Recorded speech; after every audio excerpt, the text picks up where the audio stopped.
Halo semuanya, Assalamualaikum warahmatullahi wabarakatuh. Salam sejahtera bagi kita semuanya. Salam Om Swastiastu, Namo Buddhaya, salam kebajikan. Perkenalkan, nama saya Zaskia Marcelina dengan NIM 2423110046. Saya berasal dari Fakultas Syariah Prodi Hukum Keluarga Islam HKI 3B. Di sini saya ingin menjelaskan salah satu adagium yang ada di hukum, yaitu equality before the law atau persamaan di hadapan hukum.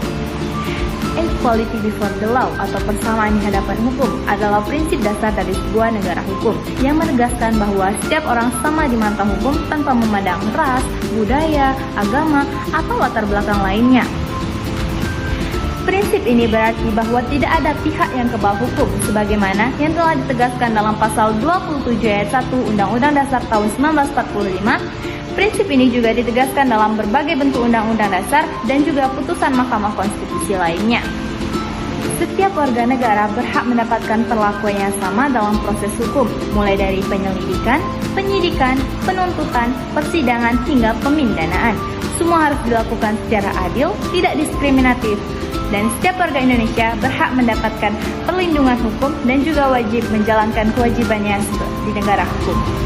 Di Indonesia, prinsip ini dapat dilihat dari penindakan kasus korupsi terhadap pejabat tinggi negara, kepala daerah, hingga anggota DPR oleh KPK, yang menunjukkan bahwa jabatan tidak dapat menghalangi proses hukum. Aparat kepolisian atau TNI yang terlibat tindak pidana juga tetap dapat disidik dan diadili, sehingga menegaskan bahwa penegak hukum pun tunduk pada aturan yang sama. Selain itu, setiap warga negara memiliki hak uji material ke Mahkamah Konstitusi tanpa memandang status sosial. Namun dalam kenyataannya, pelanggaran terhadap prinsip equality before the law masih terjadi. Misalnya, terdapat kasus yang penanganannya diperlambat atau bahkan dihentikan hanya karena pelakunya merupakan tokoh berpengaruh atau memiliki kedekatan dengan kekuasaan.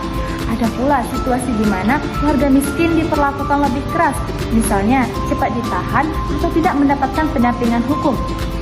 Sementara pelaku dari kalangan kaya lebih mudah memperoleh penangguhan, penahanan atau akses bantuan hukum berkualitas. Bentuk pelanggaran lainnya terlihat ketika aparat penegak hukum yang melakukan pelanggaran tidak diproses secara transparan atau hanya dikenakan sanksi internal tanpa proses pidana yang seharusnya. Pelanggaran-pelanggaran tersebut menunjukkan bahwa tidak sepenuhnya prinsip equality before the law telah dijalankan di negara hukum di Indonesia. Sekian yang dapat saya sampaikan. Apabila ada salah kata, saya mohon maaf. Saya akhiri. Wabillahi taufiq wal hidayah. Wassalamualaikum warahmatullahi wabarakatuh.